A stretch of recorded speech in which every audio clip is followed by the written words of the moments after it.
안녕하세요. 오늘부터 부산신학교 평생교육원의 중세교회사를 맡게 될 남부산교회 담임목사 황인철입니다. 저는 오늘부터 12시간에 걸쳐서 중세교회사를 살펴보는 가운데 지금으로부터 1000년 전의 성도들은 어떻게 믿음 생활을 하고 하나님의 구원 역사가 초대교회를 이어서 어떻게 진행되어져 왔는가를 살펴보고자 합니다. 오늘 여러분들께서 이 중세교회사를 통해서 세상의 역사도 눈을 뜨게 하게 하고 특별히 하나님께서 우리 교회를 향하신 하나님의 뜻이 무엇인가를 좀 더 살펴보고 알아보는 그런 시간이 되었으면 좋겠습니다. 무엇보다도 중세교회사는 언제부터 시작되어지느냐 하니까 오늘은 백그라운드를 이야기를 해드리겠는데요. 중세교회사는 시작점이 그레고리 1세부터 시작되어집니다. 그레고리 1세부터 시작해서 1517년 마틴 루터가 종교개혁을 시작할 그때까지 약 1000년간의 기간을 우리는 중세교회사라고 말할 수가 있습니다. 원래 이 교회의 역사에 대한 시각이 여러 번 다릅니다만 어떤 분들은 어거스틴이 죽은 지 430년 이후부터 초대교회사가 끝나고 중세교회사로 보는 분도 있고 또 476년 서로마가 망하고 난 바로 그때부터 중세교회사로 보는 그런 시점이 있습니다만은 우리 개혁주의 종교개혁 또 그리고 중세교회사 우리의 정통적인 신학의 그런 모습에서 볼 때는 우리가 590년 그레고리 1세가 등극한 그때부터 이렇게 중세교회사로 보는 것이 타당하다라고 생각되어집니다. 중세교회사를 이루는 데는 큰 하나의 4개의 기둥이 중세교회사 1000년을 그렇게 감당하고 있습니다. 4개의 기둥이 1000년의 역사를 지탱하고 있다는 거죠.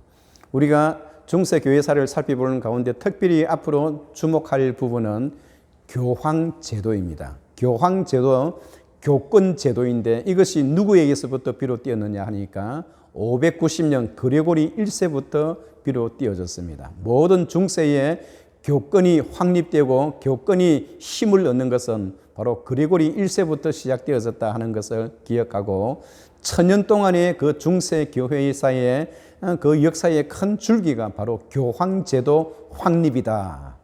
두 번째로 우리가 기둥을 세운다면 어떤 기둥을 세울 수 있느냐 하니까 바로 이 수도원 운동입니다. 이 수도원 운동은 참으로 우리가 볼 때 중세의 1000년 동안의 모든 학문과 모든 신앙이 중세 이 기도원을 중심으로 이 수도원을 중심으로 그렇게 이루어졌다는 것을 볼 때에 특히 중세 시대의 르네상스 혁명 바로 여러분 잘 알다시피 이 이슬람의 생성 활동과 이슬람의 침입 이러한 부분 속에서도 이슬람을 무찌르고 신성 로마 제국이 생겨나는 그러한 일들도 바로 이 중세의 수도원 운동에서부터 비롯되어지는 여러 가지 학문과 거기에 대한 성도들의 뜨거운 열정에 의해서 지켜졌음을 볼 수가 있습니다. 세 번째는 스콜라 철학입니다. 이 스콜라 철학이라고 하는 것은 중세 수도원 운동, 수도원의 가장 중심 철학을 말하는 겁니다. 그러니까 특히 이 중세 스콜라 철학은 무엇보다도 우리가 생각할 때에 이 부분을 공부할 때에는 그 앞 시대에 있었던 이 아리스토텔레스의 그 사상과 또 플라톤의 사상을 조금 이해하고 넘어가는 것이 부분이 필요하기 때문에 강의하는 도중에 그런 부분들도 많이 언급되어지리라 생각되어집니다. 네 번째 우리가 살펴볼 수 있는 부분은 바로 1096년부터 1290년까지 약 200년 동안에 이루어졌던 십자군 전쟁입니다. 이 십자군 전쟁은 서북 유럽의 많은 크리스찬들이 바로 이 동쪽의 예루살렘과 콘스탄티노플에 침입했던 이슬람과의 전투입니다. 이 전투에서 7차에 걸쳐지는 이 전투를 통해서 많은 새로운 또 역사가 서여지게 되고 이 십자군 전쟁의 그 결과로 나중에는 이 르네상스라는 그런 부흥이 일어나고 또 거기에 뒷받침을 이어주는 종교개혁이 또 일어나게 되어집니다. 우리는 천년의 역사를 살펴보는 가운데 이러한 천년의 역사를 지탱해주는 4개의 기둥을 우리는 반드시 중시하고 가슴속에 여겨서 그렇게 우리의 신앙을 다시 한 번 더 알아보고 우리의 신앙을 확고하는 그런 시간이 되었으면 좋겠습니다. 오늘 이 시간에는 그 백그라운드 가운데 반드시 알아야 하는 것은 여러분 중국 역사예요. 중국의 역사는 진나라와 한나라의 무엇보다도 역사를 기록했던 5천년 동안의 역사를 기록했던 바로 이 사마천의 역사입니다. 사마천의 역사에 의하면 여러분 한 제국, 한 나라 이 가운데에 한 제국은 우리가 잘 알다시피 유방이 세우지 않았습니까? 유방이 항우를 물리치고 한 제국을 세웠는데 여시의 성을 가졌던 여태우가 모든 나라의 여시를 중심으로 한 그러한 공무원으로 다 이렇게 대처하고 여시가 아니면 공무원이 될 수 없었던 그런 시기가 초기였습니다. 그런데 역사가 흘러가면서 이 한나라도 약 400년의 역사를 거듭하면서 타락하고 부패한 시간을 보내게 되어집니다. 그 가운데 여러분 이것이 어떻게 중세에 영향을 끼쳤느냐. 여러분 한나라 시대에는 특별히 저 북쪽의 오랑캐들이 특히 북쪽의 흉노족들이 얼마나 중국의 만리장성을 넘어서 중국 백성들을 괴롭혔는지 모릅니다. 그래서 이 초한 말엽에 있는 이 광무제와 또 후한 초엽에 있는 한무제, 이 광무제와 한무제가 결국 그 시대에 이루어서 북벌 정책을 설계로 하면서 북쪽의 흉노족들을 몰아내는데 총력을 기울이게 되어집니다. 그러면서 그 영향의 결과로 북쪽에 있는 이 만리장성 북쪽에 있었던 수없이 많은 그 흉노족들이 서쪽으로 이동하게 되어집니다. 여러분 역사는 그들의 흉노족들의 그 이 이동에서부터 새로운 역사가 생겨나기 시작합니다.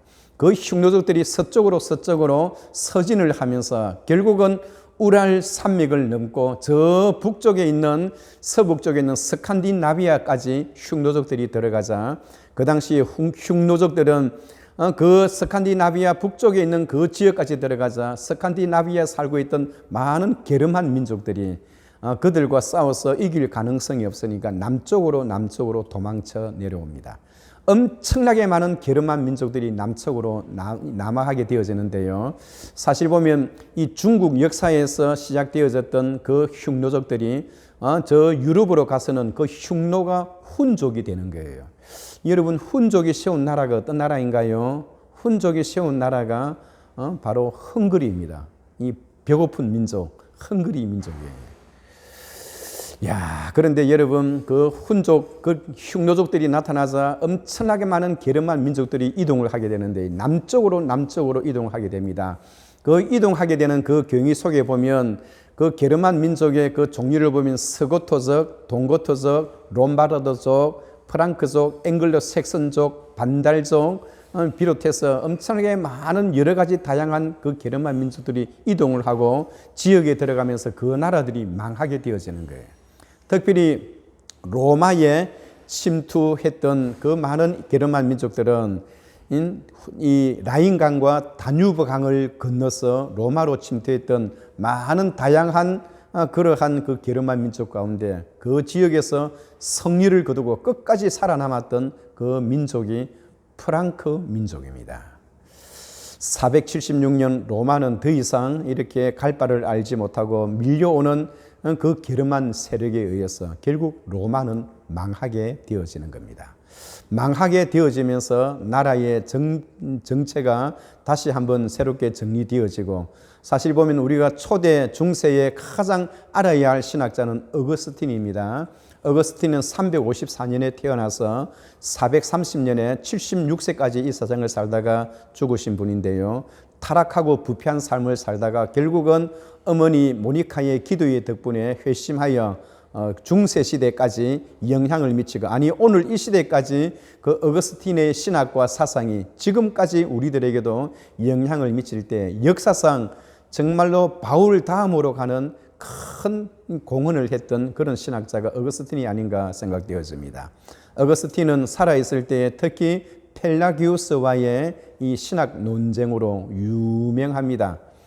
중세 교회가 시작되어지는 그 가운데 이러한 여러 가지의 백그라운드, 지금 현재 이 서쪽에는 로마의 서쪽에는 엄청나게 많은 게르만 민족의 이동으로 인하여 나라가 점점 망하고 되어가고 있는데, 동쪽에서는 콘스탄티노플을 통해서 그쪽에서는 신학 논쟁이 이루어지는 거예요.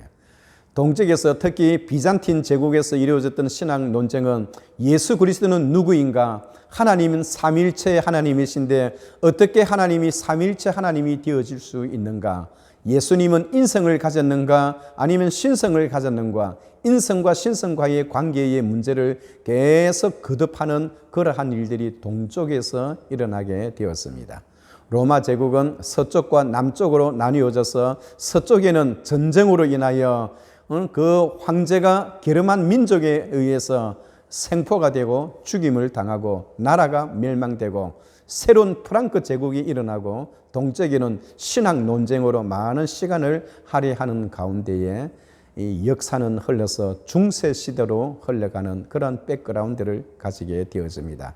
다음 시간에는 중세 시대에 있었던 중요한 사건들 가운데 특히 교황제의 첫 출발점을 이루었던 그레고리 1세에 대해서 더 구체적으로 살펴보면서 중세 교회사의 막을 그렇게 전개합니다. 오늘 함께해 주신 여러분들에게 진심으로 감사하며 이 강의가 마칠 때까지, 12강좌가 마칠 때까지 늘 함께해서 여러분들의 의식 속에 역사에 관한 눈이 뜨여지게 되고, 또 중세교회는 항상 이렇게 암흑시대라고 하였지만 모두가 다 암흑시대만은 아닙니다. 그 시대를 통해서 종교개혁이라는 새로운 시대가 전래했기 때문에 초대교회에서 종교개혁으로 연결시켜주는 징검다리 역할을 했던 것이 중세교회 역사다라는 것을 여러분 염두에 두면서 다음 시간에 그레고리 1세의 교황을 만날 때까지 여러분 평안하시고, 그 교황의 그 생각 속에서 하나님의 나라가 다시 한번 새롭게 정립되어지는